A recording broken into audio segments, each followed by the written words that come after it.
Hello and welcome to the Metapod, the Pokemon TCG podcast that revolves around the evolving meta. We're back, baby. Here better than ever. Hopefully. But Sean, how are you doing today?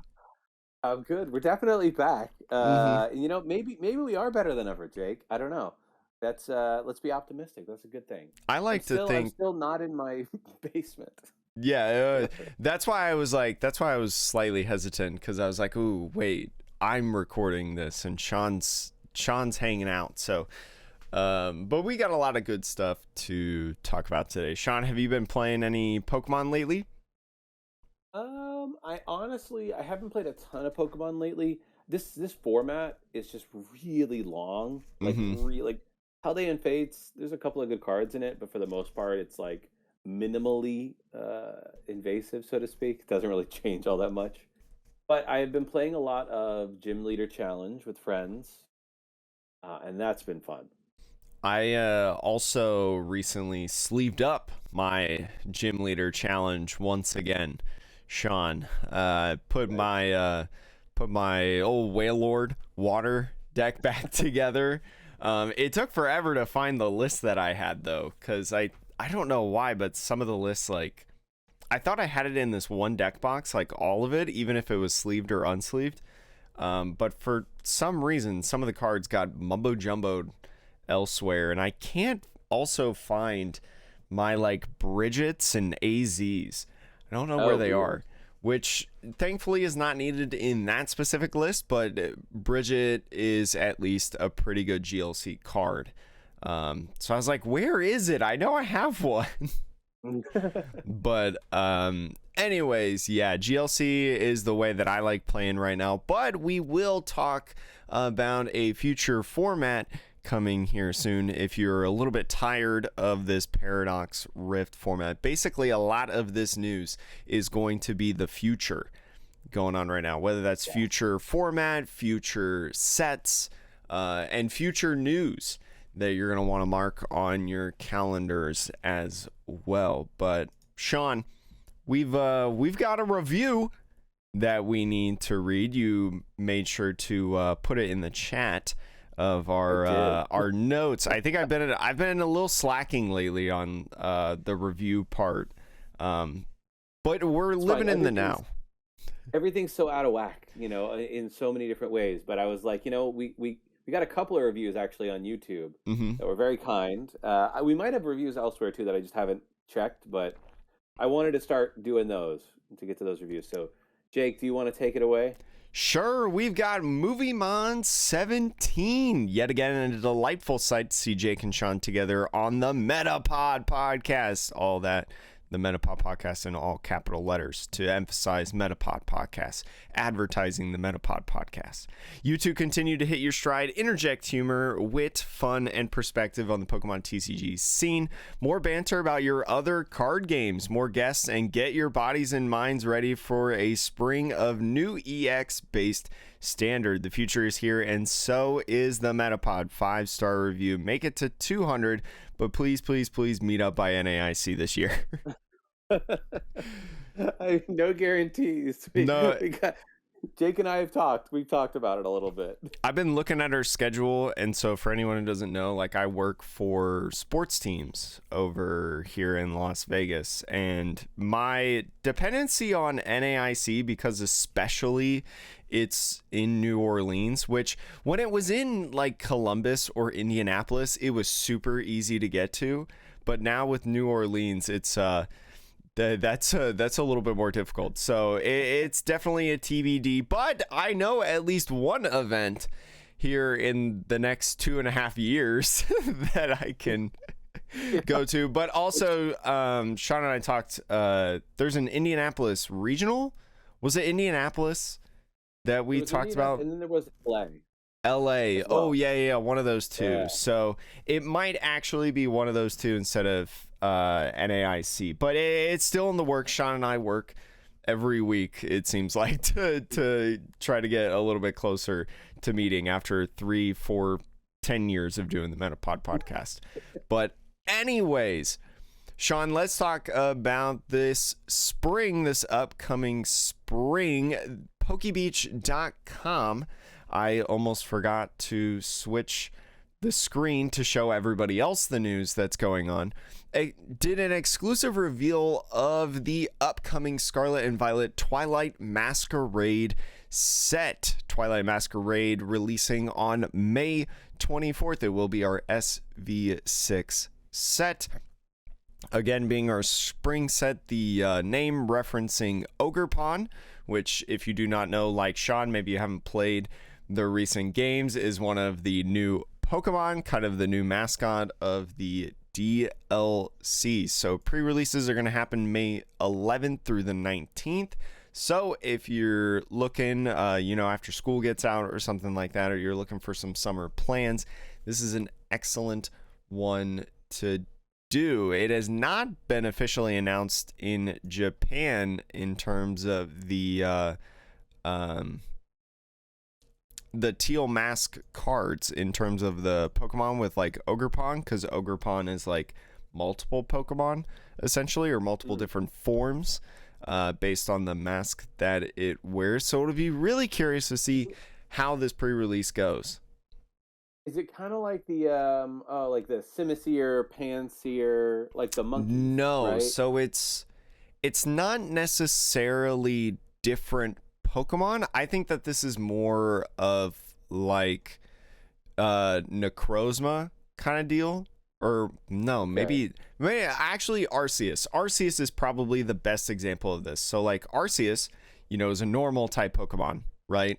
Yeah. But if you give it the different plates as like a held item, it then changes type, it changes appearance, right? Like the colors. That's probably the best example. Like depending on the mask that the Ogerpon wears, it changes its kind of form and typing per se. So there's 4 different Ogerpon forms. So I'm curious. I think this would be super cool. I don't know if they'll actually do it, but I think because usually with pre-releases they do 4 different pre-release promos. I think it would be cool if the 4 pre-release promos were the 4 Ogerpons. It could be, I don't know, like, would you also see, what's the Pokemon that we got all the item cards that changed its typing back in Sun and Moon, I want to say? It was like a four-legged one. Sylvally. Mm-hmm. So I could also see, maybe there being a return to a Sylvally style Pokemon TCG where they're holding tool cards. And so you have one Ogerpon. Mm-hmm. And then depending on the tool card that you attach to it, it becomes different types. Pokemon has really enforced the idea of tool cards as of late, since they made the tool card change. So more things should be revealed within the next month of this set. But we do know that our English set is going to include cards from the special jumbo card set Ogerpon, which has like a new Ogre Mask promo. Ogre Mask promo maybe being keyed into a Pokemon tool card, right? Yeah.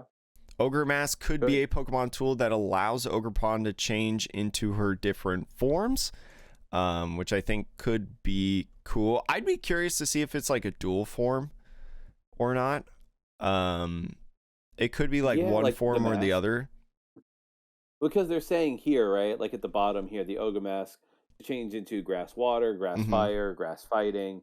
So maybe it'll be interesting to see if Ogerpon is maybe, instead of a base colorless, because that doesn't make sense. Right? Sylvally being a colorless makes sense.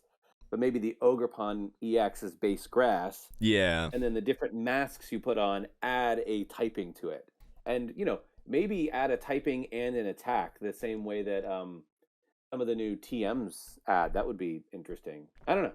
It could be, I don't know. There's a lot of space here I think they can play with. There's a lot of different cool ideas. The Pokemon trading card game has been having some fun as of late. And if you want to have some fun in the Pokemon trading card game, one of the places that we recommend is going to the World Championships. And surprise to, I think, almost everybody except the people who announced this. The San Francisco Business Times announced that Worlds 2026, you heard that right, 2026, is going to be held at San Francisco's Moscone Center from August 28th to August 30th. Sean, for all of our listeners or video watchers that are seeing the news, we don't even know where 2025 is yet, and we already have dates and location of 2026. Great for planning, especially if you are traveling internationally from another country, but kind of silly, honestly, but much fun.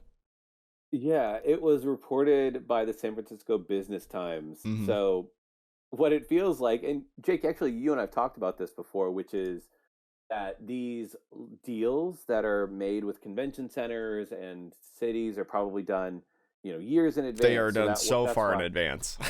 Right. So that's why these contracts are put into place. So if you need to expand capacity, reduce it, change cities, it's a whole ordeal that it's hard to do in like a few months' notice. So I don't think it's a surprise to us that it's this far in advance that the Pokemon company is doing it. But yeah, it is weird that like the Business Times sort of like scooped this reveal from Pokemon.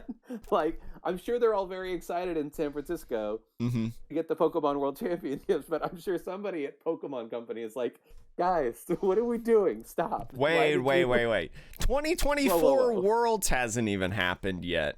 Right. Do we even know the dates for 2024 Worlds yet? We know the rough time frame and we know it's in Hawaii. I don't even know if we know the exact weekend. Do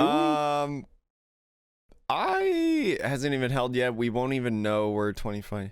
I don't even I can't remember off the top of my head, but that's more probably because I'm not going to Worlds this year, if that makes sense. Like I would probably know it if I was going to Worlds. Okay, I don't remember ever hearing. We do know the dates. 16th.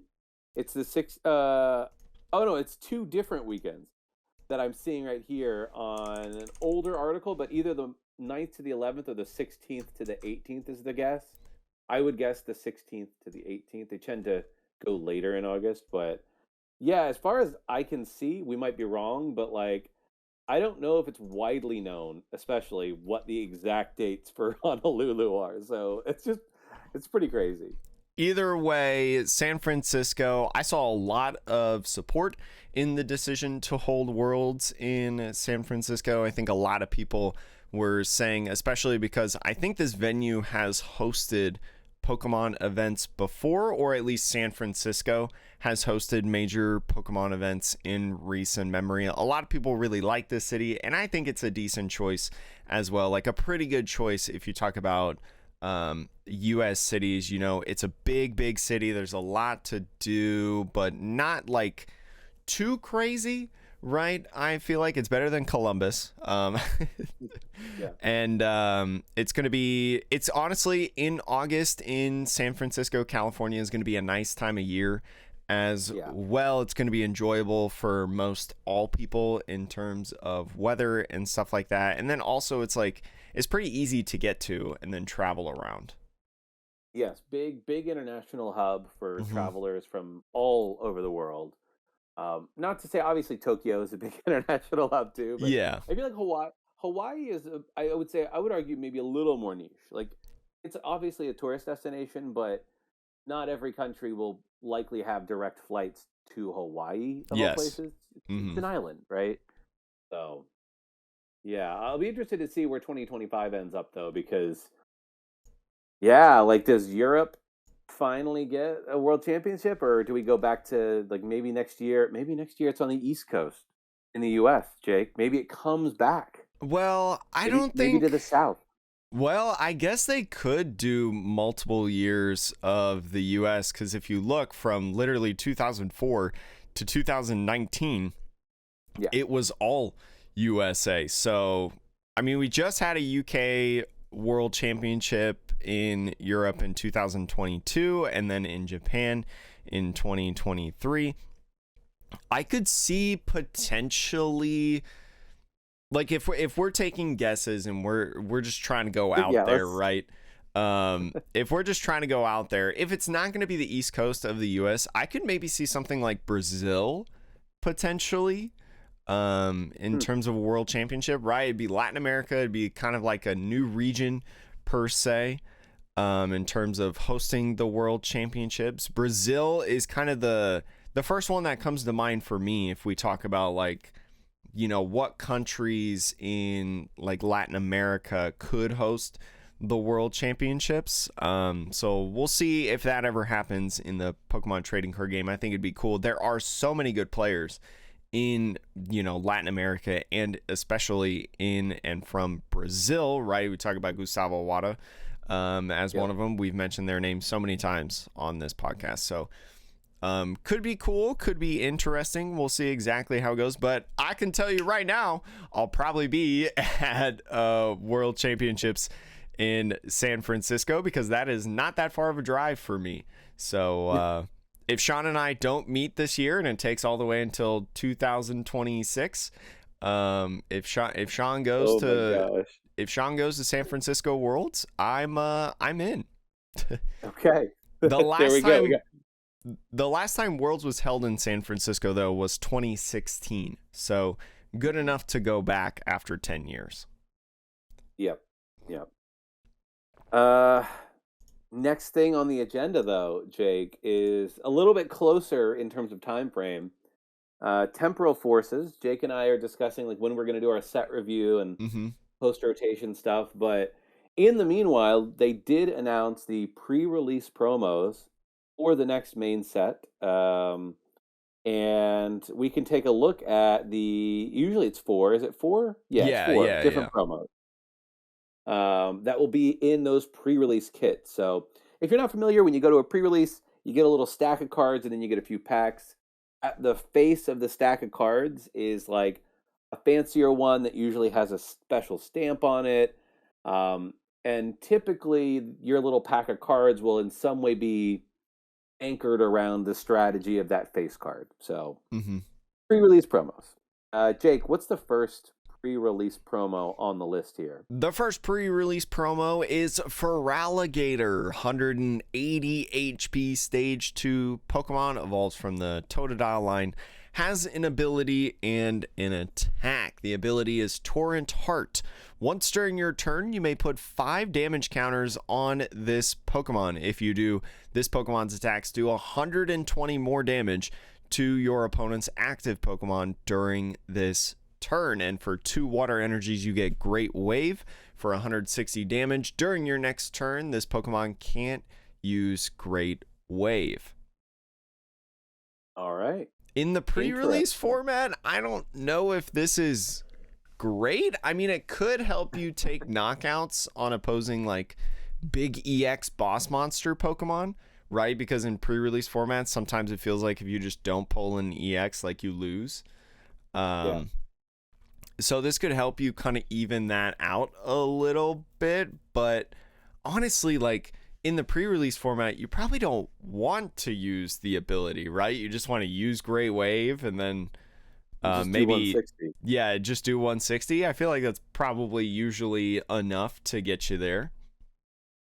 It's interesting. I think you're absolutely right on it feels like this was chosen because it's an EX killer, so to speak. Mm-hmm.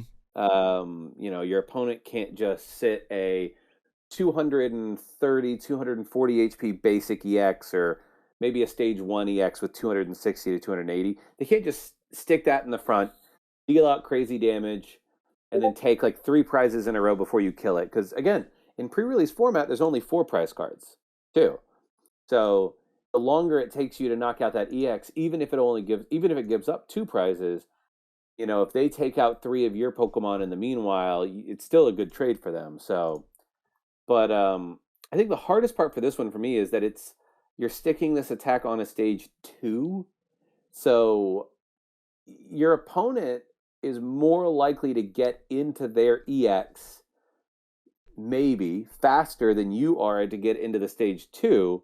And so you're just in this awkward spot then of like, well, by the time you can do the one hit knockout, they may have taken 2 or 3 knockouts already.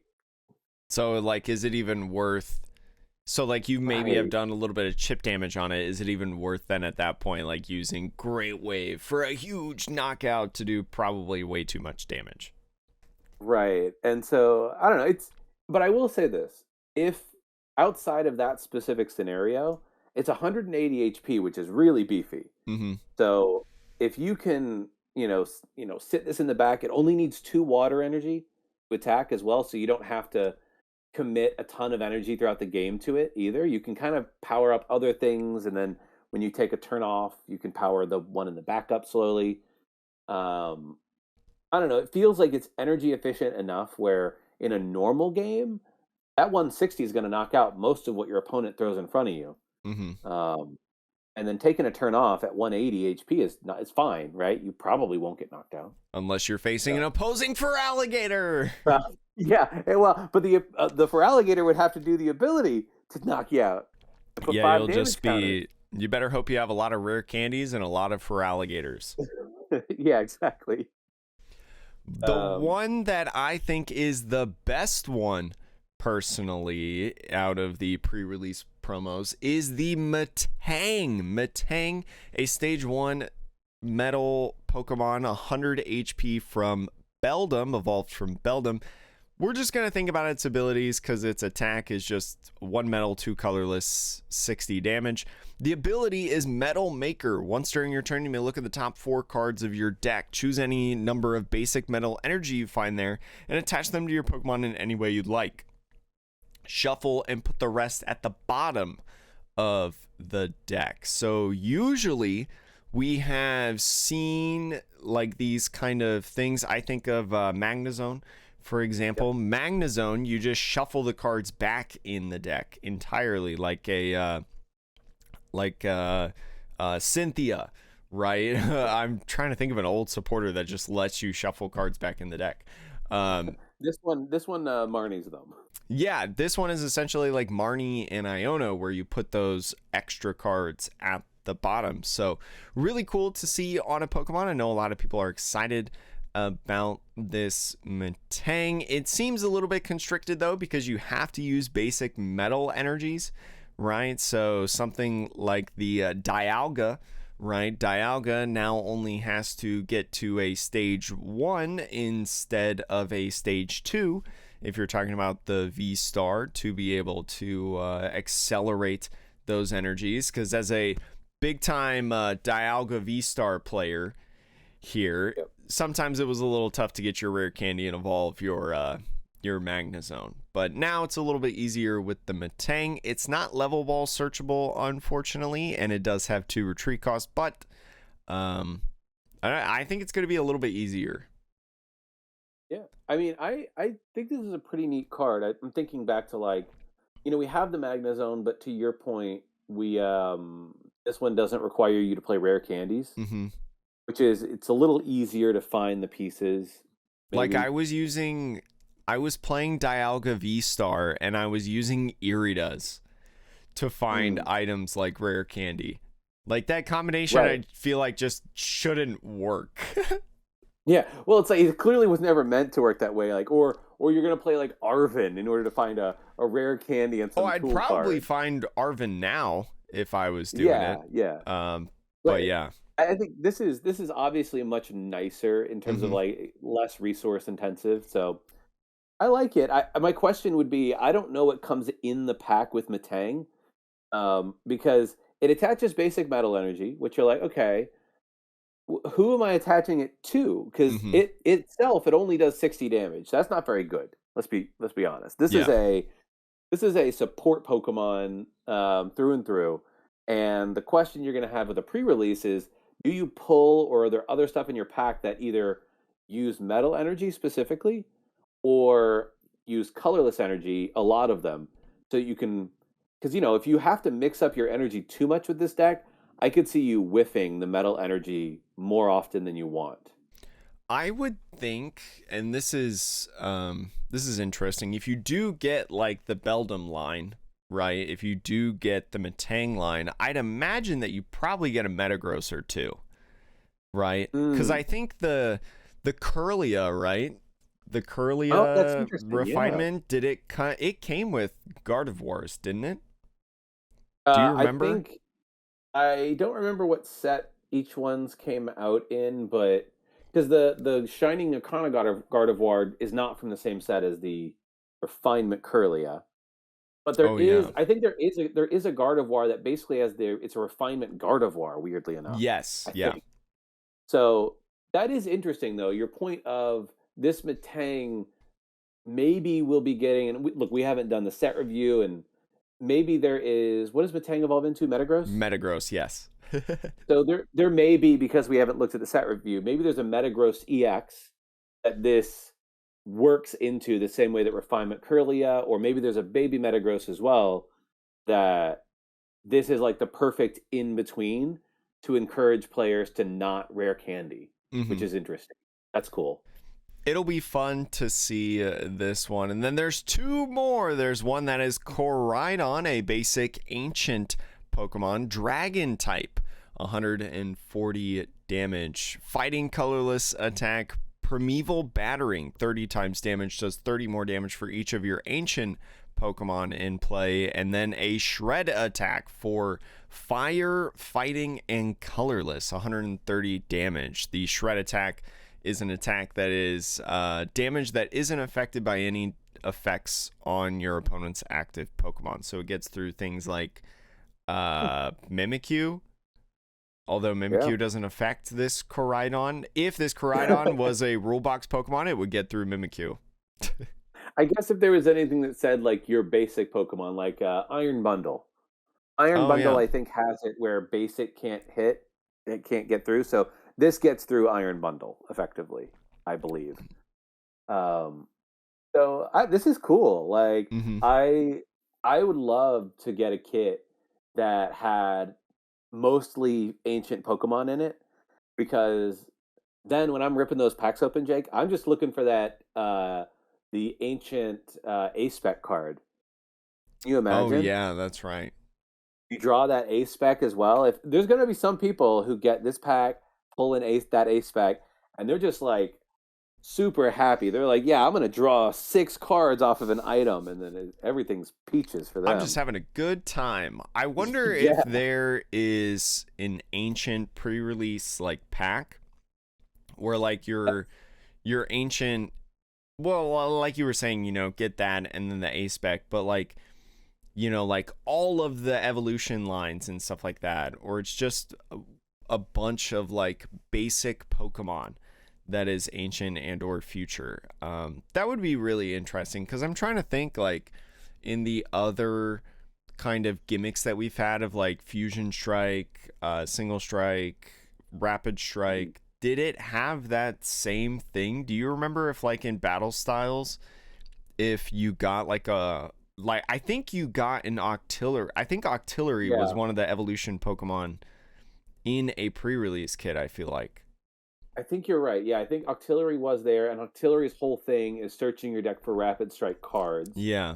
And maybe, if I'm remembering correctly, I think the Octillery, there's like a Rapid Strike fish Pokemon. I don't know if it's Basculin, or I want to say that it was one where you needed a multiples of them Mm-hmm. to do the attack, and maybe that came together. So, but I think I feel like the kit that you'll get if you get this Koraidon will have several ancient Pokemon, because otherwise, this first attack, choosing this as a pre-release promo would feel so bad, Yeah, that's what you I'm know. saying. So I would hope that like maybe the kit comes with 2 Koraidons and like 2 or 3 other basic ancient Pokemon in there. And then depending on what you pull, you can maybe round it out to get like, the hardest thing will be getting ancient Pokemon that use the same energy types. Oh yeah, for Because sure. this one is a little funky. I'll grant it that. But Fire I and don't know. fighting. I mean, I dig it. It's cool. Mm-hmm. But I think the nice thing about this too is that since it's dragon type, you don't have a weakness. So for your opponent, no matter who you play against, you're kind of like, oh, there's no one pre-release deck that just destroys me. Which in the past, I think they've designed them where they kind of play rock paper scissors with each other. Like, oh, this kit has the grass types and whatever, and that kit has the thing that's weak to grass, but it's good against this kit, which has the, I don't know, lightning or Mm-hmm. whatever. It's interesting because I'm looking at the ones here this time, and it seems as though primarily they've completely abandoned weakness as like a matchup situation. Mm-hmm. Depending on the evolution lines, at least at this point, in terms of the pre-release promos, there is no weakness battle that you Yeah. can say. But the final pre-release promo is another really good one. Miraidon, 110 HP basic future Pokemon. So we got an ancient, now we're getting a future. Its second attack is not as good as the first, but the second attack is Lightning Psychic, 160 damage vanilla. The first attack is what you want. Speed Peak. It does 40 damage, and you may not think 40 damage is a ton, but after that 40 damage, search your deck for up to 2 basic energy and attach them to your future Pokemon in any way you'd like. I know that this is somewhat used in the standard format as well once these cards release with the kind of future box set that people have been playing around with. So this Miraidon could be really good. I think it might potentially be better than the Metang just because I think the future box deck is better than the Dialga V-Star, unfortunately, for me. But still a really, really cool card. This will be good in the pre-release format, I feel like, because it just accelerates energies, and you can do them to your future Pokemon in any way you'd like. So you can put it on that Miraidon. You can put it on, the one bench Pokemon that you have or something like that. Yeah, this is a really cool attack because 40 damage also nothing to scoff at. Especially in a pre-release format. Yeah, like I can't remember. I'm really having a hard time thinking about Pokemon, basic one prize Pokemon that have a single colorless attack that do 40 damage. Mm-hmm. Like genuinely, like I think there's like, is there like an Ember? Usually a lot of that stuff, but those are on like baby Pokemon, so Pokemon that evolve into like stage 2s or whatever, and not necessarily a basic Pokemon that doesn't evolve. So usually the Ember and things like that, the water gun is usually like 20 damage or so. 20 damage or like 10 plus an effect of some sort, or 20 plus an effect. So this Miraidon not evolving and doing 40 is pretty standard or pretty all right, but the second effect is really what, like... Yes. Yeah, I'm like, you get both in one, and your point about in a future deck, the fact that it's a colorless attack as well. I don't know what the future Pokemon deck's gonna look like necessarily, but even the ones existing, like Iron Valiant, well, 40 damage, if you're going second, and you're like, okay, well, how do I knock out something in front of me? Well, if they're playing any sort of like evolution, like Pokemon that need to evolve, 40 damage plus another 20 damage, or 80 even if you really need to stretch to get to that much. Not that hard for those decks to do with 2 Iron Valiants to get to 80 damage. And then you take a prize and only leave a single prizer in the active, like that's great. I have seen some lists for like future boxes and stuff like that, and future decks in Japan, and also I think Andrew Mahone did some streams of Temporal Forces decks, and funny enough, there's a deck, I don't know how good it is, but there is a deck that is like pretty much just Miraidon Iron Hands. And just does it play this? Like, I think so, and it just plays really aggressive with like the electromagnetic, what's that called? Generators, yeah, thank you. Yeah, so you just like get a whole bunch of energy in play. It is really funny. I don't know how good it is, but it's just really funny just seeing like 3 Iron Hands on the bench, like fully charged. Yeah, it would be pretty wild. If you want, though, some post-rotation format decks and some ideas to start cooking up the Fukuoka Championships. The Champions League event happened over the weekend, post-rotation format that I believe has temporal forces legal in it as well, right? Yep. So lots of exciting stuff in here. And the winner was not one that I actually expected, Sean. I would be called a liar if I said that I was going to call this winner. Who was it again? It was Daisuke Kubo from Japan playing Lugia V-Star, Sean. When was the last time we thought of this card? It's one of those cards where I just have constantly thought, like, I think this card is dead. I think it has been a dead deck for a while now, for a number of reasons, but one of them is being like, hey, when you're weak to lightning and you're a two-prizer and like, and then Miraidon and Iron Hands is sitting out here just eating well, you're like, I don't think I should play this deck. So, it's funny too, because we talked about Prime Catcher, right? We talked about all of these great A-specs, and you know what the first A-spec to win was? Master Ball. Yup. So, I love the Master Ball, right? Because I was like, they should reprint Master Ball as an A-spec, right? Like, sick card, stuff like that. And I was like, man, Master Ball is cool. I didn't really think it would win, but there's some other crazy things in this deck as well, Sean. 2 Great Balls as well. Great Ball, not a card that we see a lot of times. No Nest Ball in this list. Although, does Nest Ball survive rotation, now that I think about it? I don't want to eat my words, but I think it survives rotation. I think it does, because it's Scarlet and Violet base set, right? Yeah, I'm pretty sure Nest Ball survives. So it's a little weird that they're not playing Nest Ball, but I think opting here instead for the Ultra Ball Capturing Aroma package. And then the Great Ball, and then to your point, like, I guess if you have Master Ball and 2 Great Ball over Nest Ball, because I don't know. I think that's a little wild. I think you could totally play Nest Balls in here, to be frank. Or even the new, I don't know if it is released in Japan.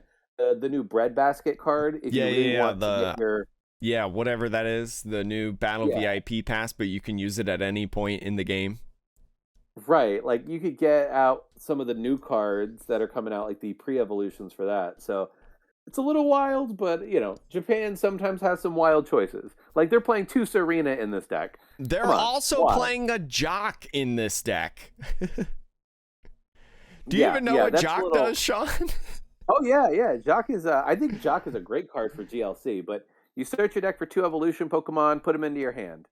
Like, basically, it's what's the was it Adventurer's Discovery or something? Whatever people are playing in Lugia V-Star before to go get those Archeops. Yeah, you could just play Jock instead with an Ultra Ball.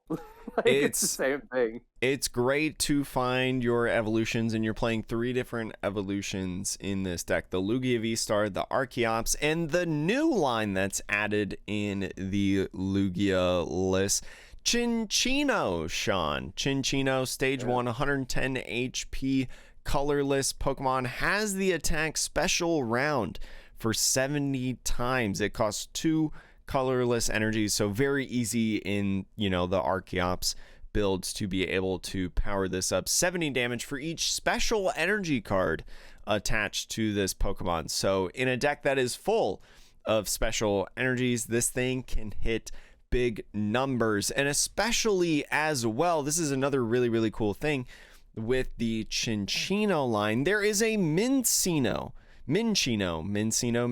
I'm not sure, from Brilliant Stars that survives the format that has Call for Family.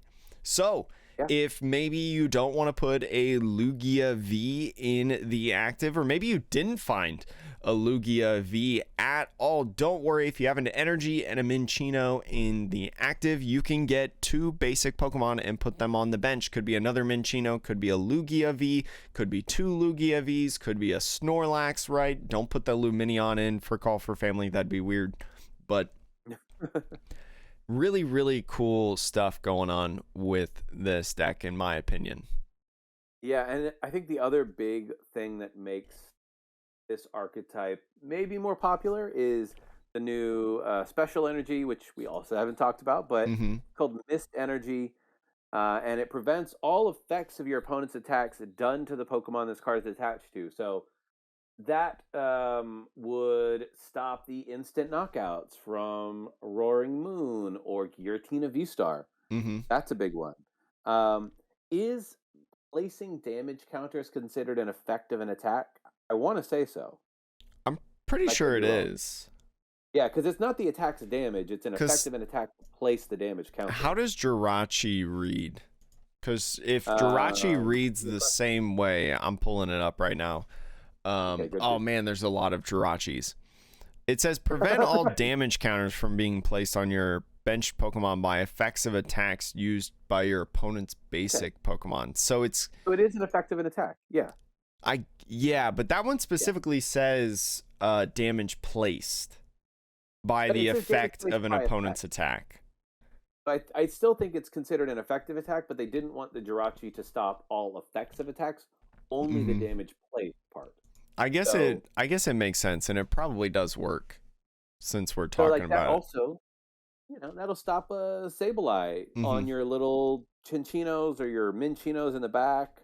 Or honestly, if you're, certain games, you might have them trying to set up knockouts on Archeops with the Sableye. And you can actually attach a Mist Energy to an Archeops to be like, no, if you want to take this Archeops, Absolutely you're going to not. have to boss it.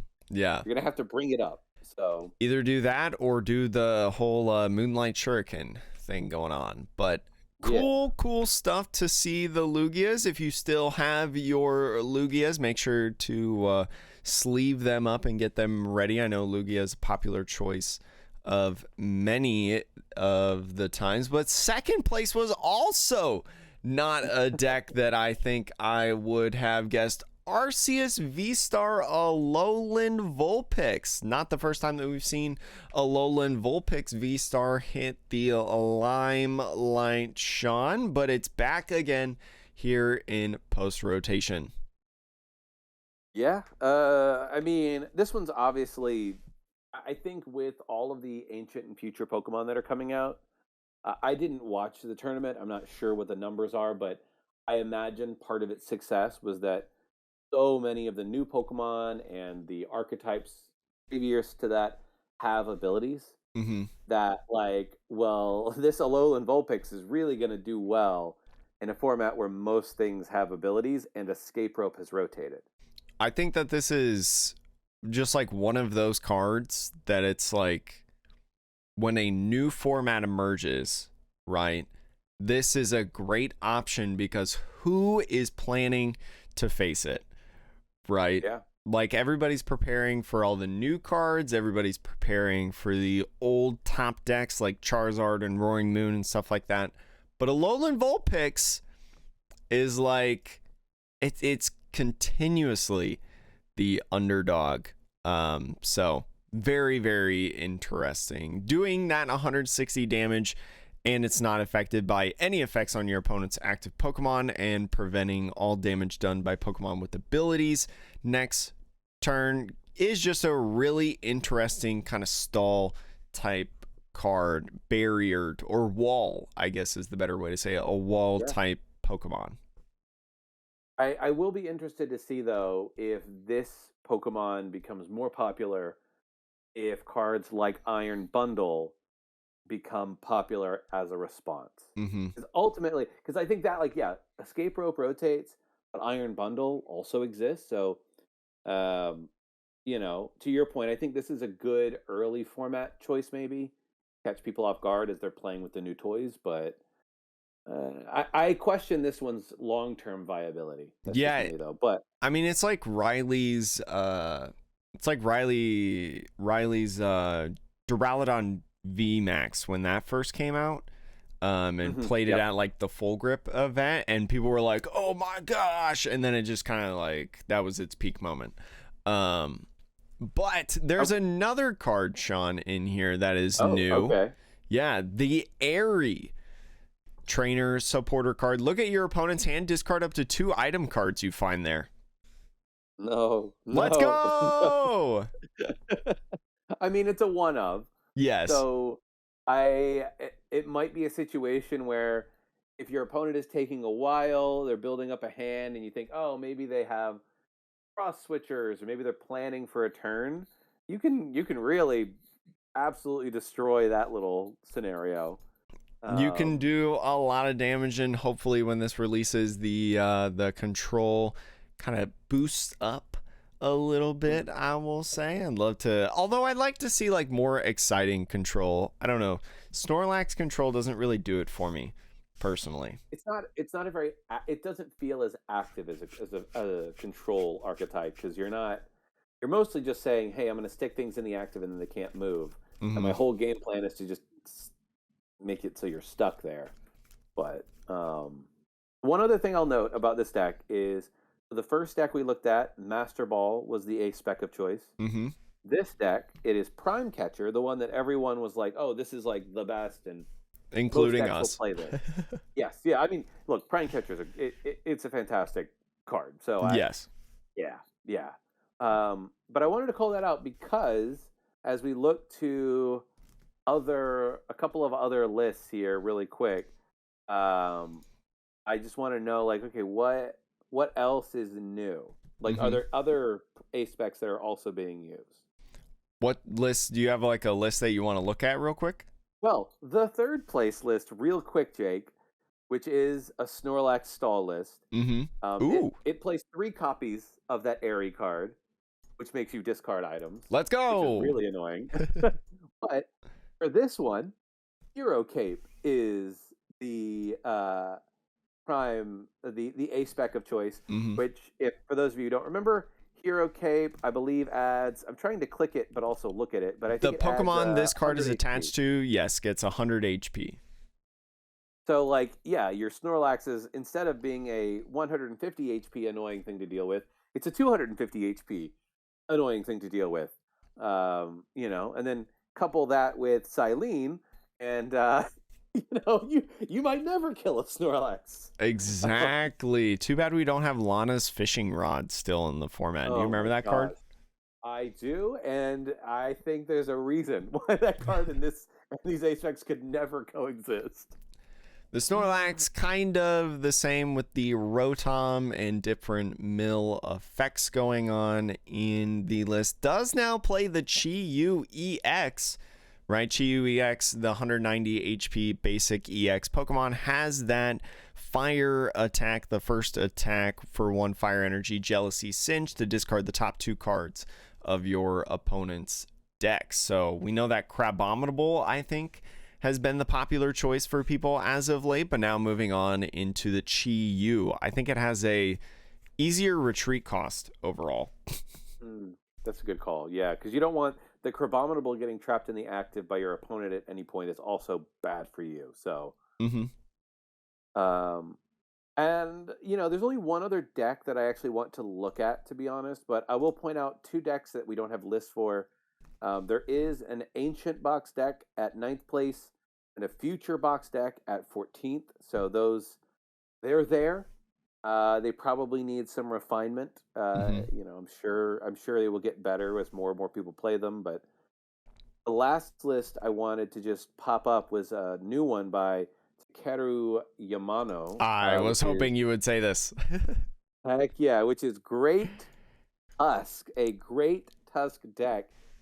Jake, what does Great Tusk do? This will probably be my deck of choice when Temporal Forces releases. Great Tusk, a 140 HP ancient fighting type Pokemon, has the first attack Earth Blast for 2 colorless energy. Discard 1 card from the top of your opponent's deck. If you played an ancient supporter card from your hand this turn, discard 3 more cards. And guess what, Sean? You play 8. Count them, 8 different ancient supporters. Either Professor Sada's Vitality, which actually works real well with this deck, considering that you need 2 energies to be able to use the attack. And so that could just be really easy accelerated with Professor Sada's Vitality, or the Explorer's Guidance, which is a new supporter ancient card. Look at the top 6 cards of your deck, put 2 of them in your hand and discard the remaining cards. So effectively a Hapu of old, if you remember the Hapu from Unified Minds. I believe it was, Sean, in the 2019, 2020. Was it in 2020? Yeah, because Unified Minds just released for Worlds in 2019. So around that time, Hapu appeared in a couple decks, but we also had like Welder and stuff during that time. So obviously it was a backseat. But for this deck specifically, this mill deck, it works out real well, Sean. You know, I look at this deck, Jake, and I will say this. I think if you think about the deck as being like, okay, it's entirely a single prize deck. It technically has a Pidgeot V, but you can shuffle it back in almost always. Yeah, you'll never deck out.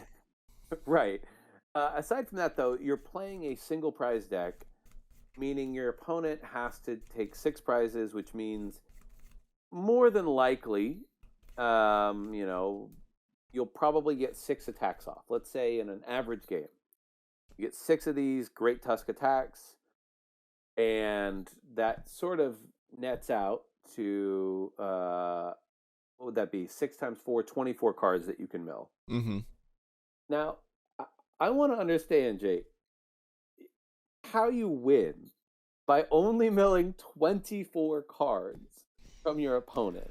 Because you play Hero's Cape, right? You play Hero's Cape, you play the Ancient Booster Energy Capsule, right? Boosting the HP of your Donphan to awkward numbers, and especially when you play multiple counter catchers, right? Because you're never taking a prize pretty much, so you're always going to be down on prizes, trapping those little Pokemon in the active spot, making sure that your Airy, right, can discard a couple item cards, some key item cards, as well as your other mill effects. And you play other things in here too, like the Mimikyu, right? You can still use the not a ton of mill effects. I mean, you can use some area, but you've got some stall tactics as well. So did watch a little bit of this deck on stream. It does work, and it can do some good work, especially like in the Roaring Moon matchup. The Roaring Moon matchup, I think, is actually like pretty favorable for the Donphan. So I think decks are just like so aggressive overall at this point that Donphan just kind of excels into some of these decks and can make a great run, especially if you get to trap some of these Pokemon. You also play a lot of Bravery Charms as well. Yeah, I suppose. I think to myself, I'm like, okay, Bravery Charm, Ancient Booster Capsule, that does put you in like the 190 HP or 200 HP, and Hero's Cape is 240 HP. All of that is lovely, but none of those numbers are particularly impossible for most decks to hit, I would say. I would say, though, that like you have to commit a lot of resources to do that in a lot of decks. And if you have something like so you have like a big V Pokemon, right? A lot of your like big EX or big V star Pokemon have these other support Pokemon to get the game going, right? To be able to utilize its game plan, right? So there's almost always a Pokemon that you can trap in the active, it feels like. And plus there are other tech cards that you can put in here to maybe help with that matchup, like the Erica's Invitation, I think, is one that you could do to help trap, right? You also have potentially in the future that block Snorlax, or is it block or Unfazed Fat? I think it's the block. Well, it's the block, but the problem with the block one, right, is that block only matters if it's in the active, which means you're not milling. Well, yeah, but you have other, like the Mimikyu, you're not milling either. True. What the Mimikyu does is it likely forces a Pokemon to attack that is a suboptimal attacker into Great Tusk. Which I'm like, okay, fair enough. So there's just a lot of, especially like and this is something that I've seen. I think like Azul when he was doing his stream about it. I think Rahul talked about it as well, like in his stream. Like decks like this just really excel when people don't know how to play against it, right? Or are not prepared. I was gonna say, like, Japan is I think a best of one format for the most part. Yes. Yeah. And I would have fully agree. Like, new format, you sit down on like the very first big tournament of this format, you don't know what's happening. And then turn 2, once you realize what's up, you put 2 or 3 of those support Pokemon down. Game is already over for you. I fully agree with that from your perspective, Jake, because I'm like, yeah, like, if you don't have a chance to adjust, then you're dead. The second that you know what this deck does, however, and especially in a best of 3, you play it like you would play a Snorlax deck, except this deck is worse than Snorlax because I don't know about that. I do, because I think Snorlax has more ways to actively mess up your board state with Erica's Invitation, with it probably rotates by this point, but like, Echoing Horn, other things, right?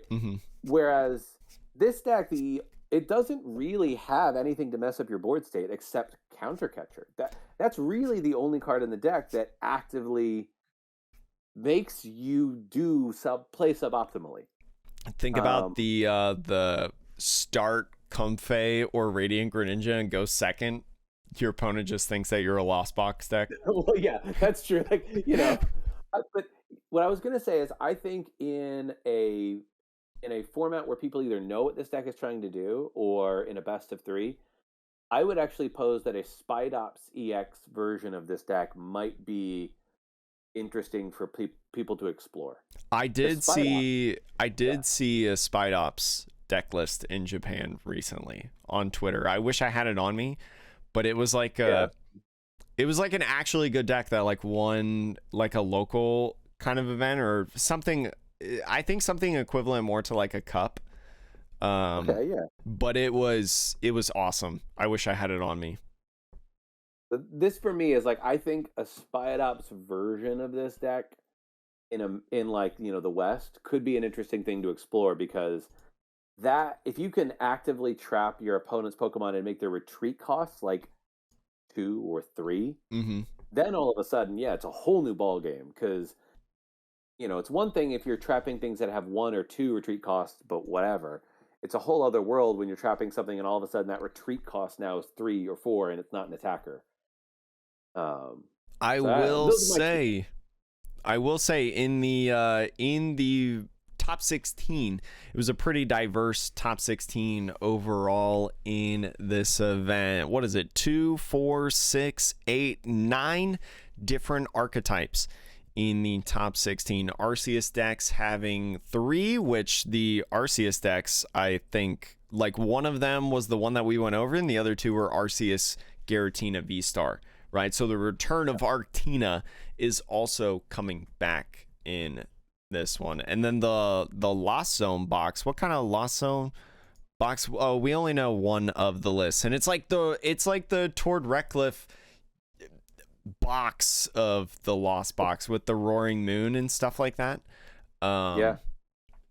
So it'll be interesting to see where rotation goes. This did have over 2,600 players in the event, Sean. Crazy. So a huge event over in Japan. I mean, one other thing that I would say is that the event also. Can you hear me, Jake? Yeah. I can hear you. Now I can hear you. Okay, cool. I accidentally turned the volume off on my browser. The one thing that I would say, though, I looked at the Giratina list, and on that one, they're playing the maximum belt as the A spec, which is the one that does 50 more damage. So it's cool that 4 of the 7 A specs that are coming out with the next set were in the top 16 of this first tournament. So who knows what that will shake up to in the long run, but like, I think that speaks well to the power level of the various A-spec cards. And my guess is that the Ancient box and the Future box probably plays the respective, A-specs. Who knows? Who knows? But definitely look to try it out for yourself, test it out, let us know. And obviously, once the set review comes out for us, and then also some events with these cards, we will give you the rundown. So, Sean, is there anything else you want to talk about today? That's it for me, Jake. That's going to be all for this episode of the Metapop Podcast. The Pokemon Podcast revolves around the evolving meta. Thanks for joining us for this hour segment of fun on the channel. Let us know what you want us to talk about in future episodes. I'm Jake. That's Sean. Have a great rest of the day.